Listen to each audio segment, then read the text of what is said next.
Friends, இன்னைக்கு கேழ்வரகு stuffing idiyappam செய்ய போகிறோம். பசங்களுக்கு ஹெல்த்தியாகவும் டிஃப்ரெண்ட்டாக செய்யணும்னு வச்சிங்கன்னா இப்படி செய்யுங்க.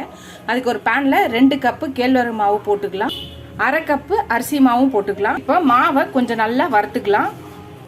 கொஞ்சம் கை பொருளுக்கு வந்தோடனே இதை ஒரு பேனுக்கு மாற்றிக்கலாம், ஒரு கிண்ணத்துக்கு பவுலுக்கு. இப்போ ஒரு கிண்ணத்தில் சுடு தண்ணி வச்சுக்கலாம். இதில் கொஞ்சம் சால்ட்டு போட்டுக்கிறேன், 1 ஸ்பூன் தேங்காய் எண்ணெய் போட்டுக்கிறேன். தண்ணி சுட்டுடுச்சு. இப்போ இந்த மாவில் கொஞ்சம் கொஞ்சமாக ஊற்றி நம்ம மாவு பச்சையாக இருக்காமல் நல்லா எல்லாத்துலேயும் தண்ணி படுற மாதிரி கிளறிக்கலாம். ஃப்ரெண்ட்ஸ், இந்த மாதிரி எங்கேயுமே பச்சையாக இல்லாமல், அதாவது மாவு இல்லாமல் எல்லாத்துலேயும் தண்ணி பட்டு எல்லாத்தையும் கிளறி வச்சுக்கலாம்.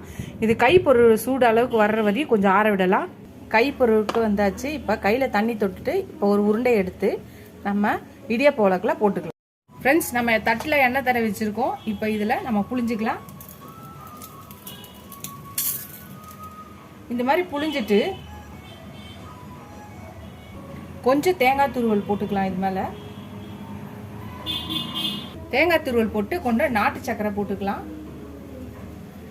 இப்போ இதுக்கு மேலே இன்னொரு லேயரை புளியலாம்.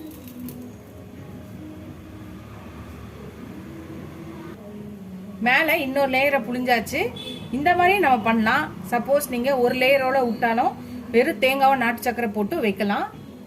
ஃப்ரெண்ட்ஸ், புளிஞ்சாச்சு. இப்போ நான் எல்லாத்தையும் செஞ்சாச்சு. இப்போ இந்த மாதிரி தட்டில் வச்சு நீங்கள் இந்த மாதிரி இருந்தாலும் சரி, இல்லை இட்லி குண்டா ஸ்டீமர் எதில் இருந்தாலும் சரி ரெடி பண்ணிவிட்டு, ஸோ இது மாதிரி குக்கர் நான் வைக்கிறேன். வச்சுட்டு மூடி ஒரு 8 to 10 நிமிஷம் வேக வச்சு எடுப்போம். வெந்ததுக்கப்புறம் பார்க்கலாம். கேழ்வரகு ஸ்டஃபிங் இடியாப்பம் ரெடி பண்ணது. இப்போ இதுக்கு மேலே நம்ம தேங்காய் பாலை ஊற்றி